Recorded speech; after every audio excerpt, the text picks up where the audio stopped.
J'avais promis une seconde partie sur la construction d'ensembles de geometry nodes structurés logiquement, et comme je ne voulais pas que ça me prenne 3 mois, j'ai décidé de me servir d'un exemple très simple.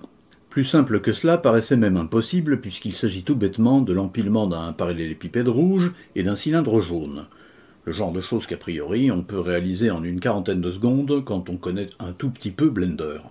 Dans cette vidéo, j'appellerai cette merveille de simplicité apparente un bitonio. Seulement pour que l'exercice ait vraiment un intérêt, il fallait ajouter 3 contraintes. Primo, le bitonio devait être entièrement paramétrable. Deuxio, il devait être possible de construire ce bitonio à partir d'une simple primitive, en l'occurrence un plane, juste en apposant sur cette primitive le groupe de nodes pertinent.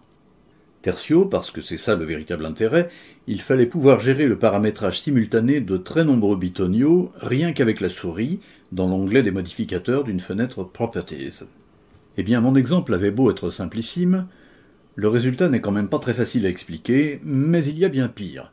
Ce qui est presque impossible à faire comprendre, surtout à des gens n'ayant pas de notion de programmation, c'est pourquoi diable on peut être assez masochiste pour s'imposer de tels efforts quand il s'agit seulement d'aboutir à un truc aussi simple. Ça, j'en suis navré, mais je ne peux pas vous l'expliquer dans une vidéo de quelques minutes. À un certain degré de compétence en matière d'algorithmique, un analyste programmeur acquiert une propension sidérante à s'imposer d'énormes efforts, sans autre récompense que la conviction que ça lui permettra beaucoup plus tard de se simplifier la vie. J'ai envie de vous dire que c'est un peu comme de consacrer 2 ans de sa vie à se construire une maison en dur, alors qu'en fait on pourrait tout à fait dormir au sec dans une simple tente quechua. Quoi qu'il en soit, un bitonio paramétrable, eh bien ça n'est pas complètement simple. Pour vraiment respecter les 3 exigences de mon cahier des charges, j'ai compté un minimum de 36 nœuds, que fort heureusement on peut structurer logiquement pour aboutir à des schémas beaucoup plus faciles à consulter et à comprendre, mais qui conservent, je dois l'admettre, un certain degré de complexité. Rien de bien méchant quand on a un cerveau d'analyste programmeur, mais je me doute que vous risquez de trouver ça, sinon monstrueux, au moins hors de portée du cerveau de la personne normalement intelligente que vous pensez être. Ça n'est pas aussi compliqué que ça en a l'air, mais ça l'est quand même trop pour que vous ne mouriez pas d'ennui si je vous l'expliquais minutieusement. J'ai donc pris le parti de vous montrer la construction du bazar presque sans explication, ici en accéléré, en vrai ça allait 5 fois plus lentement, surtout pour que vous vous rendiez compte que cette merveilleuse construction intellectuelle n'est pas sortie tout armée de mon cerveau génial, qu'au contraire c'est l'aboutissement d'énormément de tâtonnements, d'essais peu convaincants, voire carrément loupés, de retours en arrière et même de vrais cafouillages. Un analyste programmeur n'est pas un surhomme, c'est une intelligence banale qui a surtout appris à ne pas se décourager trop vite. C'est peut-être un peu plus facile d'acquérir ce tempérament persévérant indispensable en manipulant des geometry nodes, avec quand même la faculté de voir en permanence les résultats de ce qu'on fait, là en haut à droite dans la petite fenêtre 3D, plutôt qu'en écrivant des lignes de code abominablement abstraites, comme moi j'ai appris à le faire, mais c'était au XXe siècle. Je peux seulement vous promettre que si vous vous imposez un tel apprentissage, vous finirez par y prendre goût et même par trouver ça carrément amusant, ludique, stimulant comme je le trouve moi-même désormais. Mais inutile de vous le cacher, avant d'en arriver à ce degré d'euphorie, vous allez en baver un peu. Un peu plus qu'un peu. Vous allez en pleurer des larmes de sang pendant, je ne sais pas, assurément des jours, probablement des semaines, peut-être des mois. Il est même probable que, comme la plupart des bons analystes programmeurs, vous finirez par vous résigner à ce que votre apprentissage soit une quête perpétuelle. Allez, donnons un peu dans le lyrisme, un combat prométhéen, par nature toujours inachevé.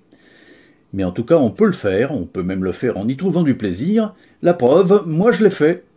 Et franchement, je ne suis pas sûr du tout d'être plus malin que vous. Plus persévérant peut-être.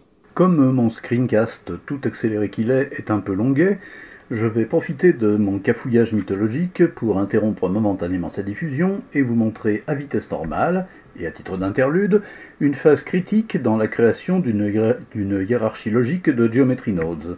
La création, ou plutôt l'extraction d'un groupe de nœuds constituant un sous-programme. Voici un exemple semi-fictif, inspiré de ce que j'ai fait pour mon bitonio, mais simplifié.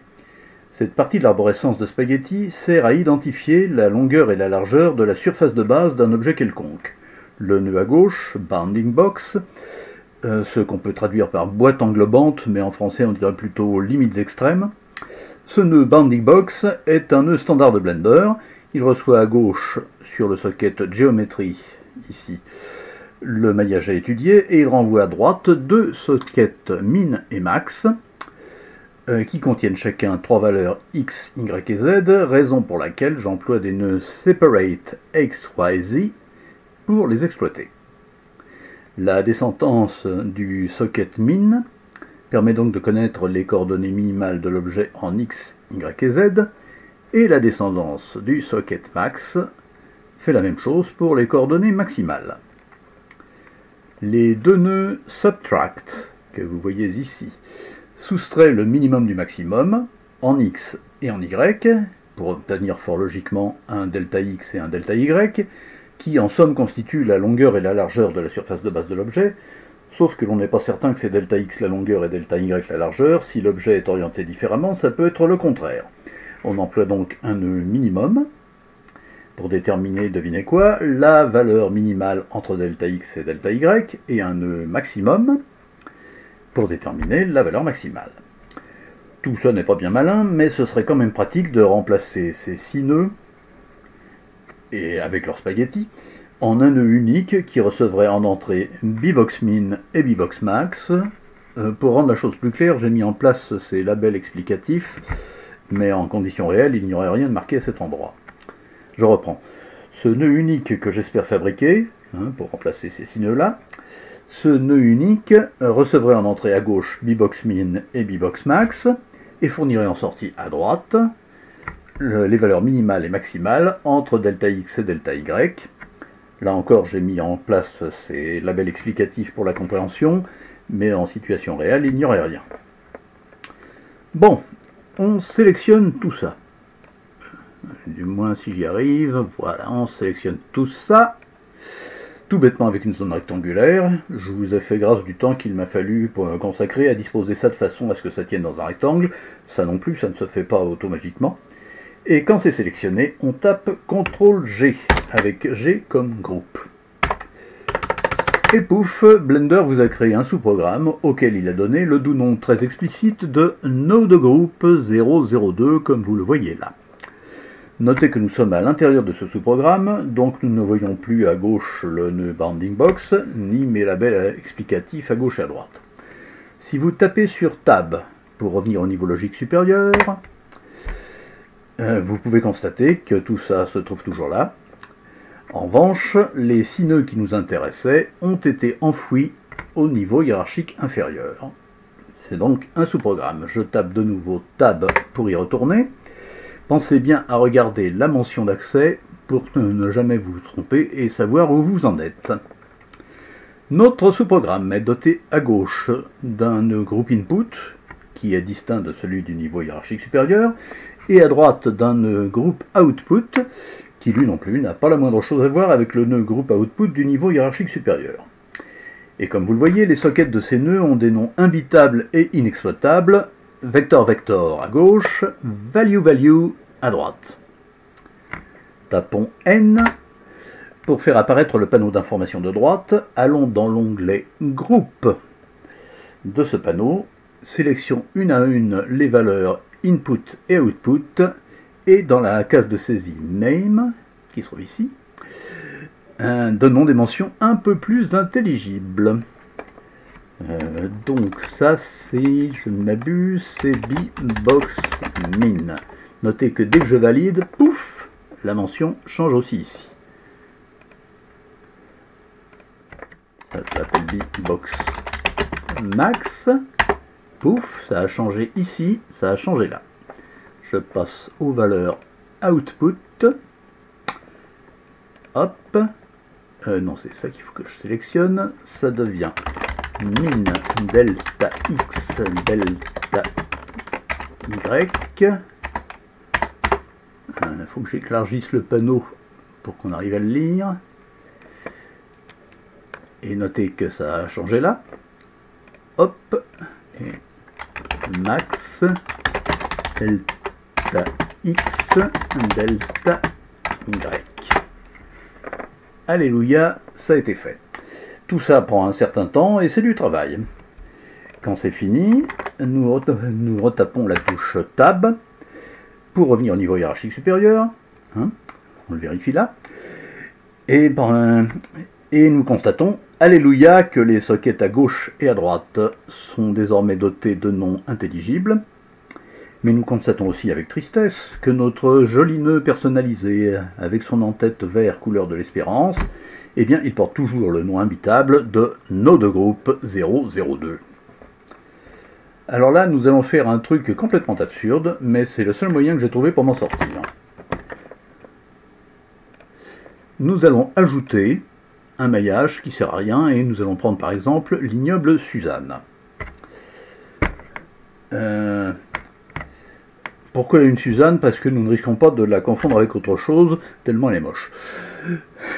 Nous appliquons à notre bonne Suzanne le nouveau sous-programme, mais avant il faut la doter d'un modificateur Geometry Nodes, voilà.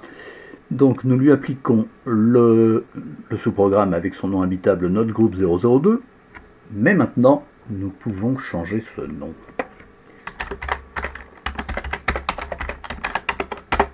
Et alléluia, ça a changé ici aussi. Notre Suzanne ne servait qu'à ça, on peut donc la virer et revenir à notre bitonio chéri. Nous zoomons à l'endroit pertinent, là, et nous constatons sous nos yeux ébahis que maintenant, notre nœud, avec son en-tête vert couleur de l'espérance, a le joli nom chrétien qui lui convient, et que l'on pourra retrouver dans le menu Add, dans la section Groupe, il est là, ou tout simplement en tapant son nom dans la case de saisie alphabétique. C'est pour ça que je donne toujours un préfixe GN à mes nœuds personnalisés. Voilà, il apparaîtrait, oui, sauf que c'était pas ce que je voulais faire. Au secours. Bon, je vous ai dit qu'on cafouillait hein, quand on manipulait les nœuds. Voilà.